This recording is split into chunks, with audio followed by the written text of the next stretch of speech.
My name is Lynda Neussbaumer, and I'm a professor emeritus from South Dakota State University, and I will be talking to you today about the documentation co-chair position.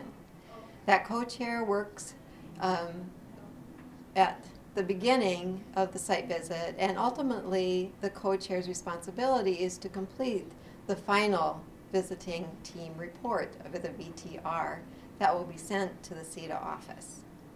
Each site visitor will write their own standard that they have been assigned.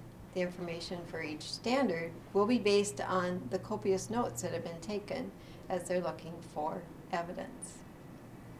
During the VT work sessions, you will meet together as a team to look over the standards and to see where you're at in order and one by one. During these sessions, as a team, you will discuss what you have seen, whether or not a standard is at awareness, understanding, ability, application, or insufficient evidence.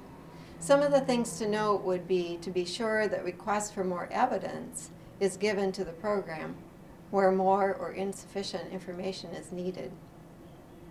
Also note that some evidence will not have been evaluated early in this search, but this process helps the team discuss what has been found and what still needs to be reviewed. During the VT sessions or the visiting team sessions, you will also discuss whether or not a standard is in compliance, partial compliance, or non-compliance. By Sunday's visiting team work session, it should be more evident that where a standard falls. Any partial or non-compliance must be well documented in a written form, and therefore requesting more evidence as well as thoroughly reviewing work at hand will be crucial. When evidence is missing, clear descriptions of what you see will be important for the visiting team report, particularly where there are strengths and weaknesses found. Documentation must be written so that it is very clear for the Accreditation Commission. Working with the communications co-chair is something to remember very clearly, is that the co-chair is the one who directly works with the program. Your input should go through him or her. The schedule for the visit is sent to the communication co-chair first, and then you have the opportunity to review the schedule with the communication co-chair and make suggestions that will facilitate the review. You will work with the communication co-chair and the third team member to develop interview questions for faculty as well as students. Also, when reading through the PAR, note possible questions and share with your communication chair.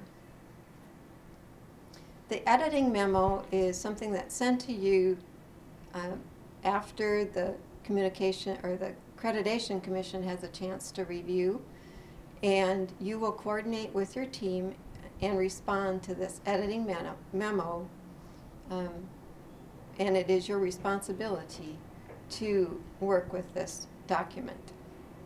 Review the edits when editing memo arrives, and then note these special memos. Note that special memos may be quite extensive, however it doesn't mean that it's poorly written. Ask other team members for their input, particularly areas that him or her have written. If additional support is needed, request input from other team members. However, you may write a suggested change and then share with the team members. All team members should be in agreement with decisions that are made.